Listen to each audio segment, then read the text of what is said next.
தமிழுக்கு நிகர் தமிழே, தமிழனுக்கு நிகர் எவரே.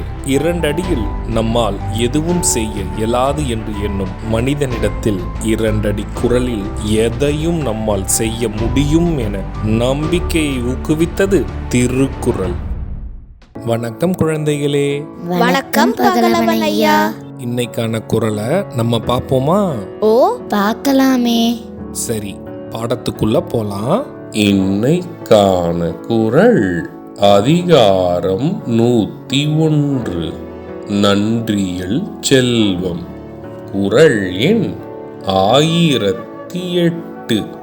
நச்சப்படாதவன் செல்வம் நடுவூருள் நச்சிமரம் பழுத்தற்று. ஐயா, நீங்க சொன்ன இந்த குறளோட பொருள் என்ன?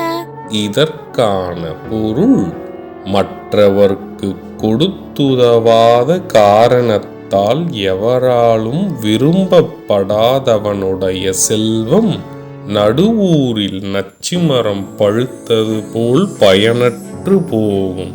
நச்சிமரத்தின் பழத்தால் யாருக்கும் பயனில்லை. அது போன்றதே கருமியின் செல்வமும். இதுக்கு ஒரு உதாரணம் சொல்லுங்களேன்.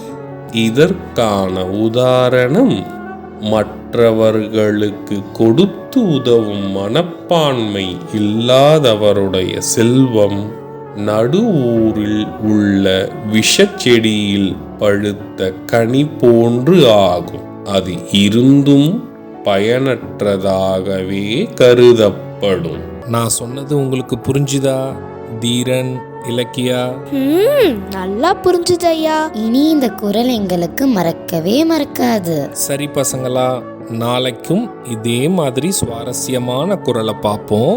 நீங்க வீட்டுக்கு போன உடனே என்ன பண்ணணும்? இன்னைக்கு நாங்க படிச்ச குறளை அப்பா அம்மா கிட்ட சொல்லி காட்டுவோம்.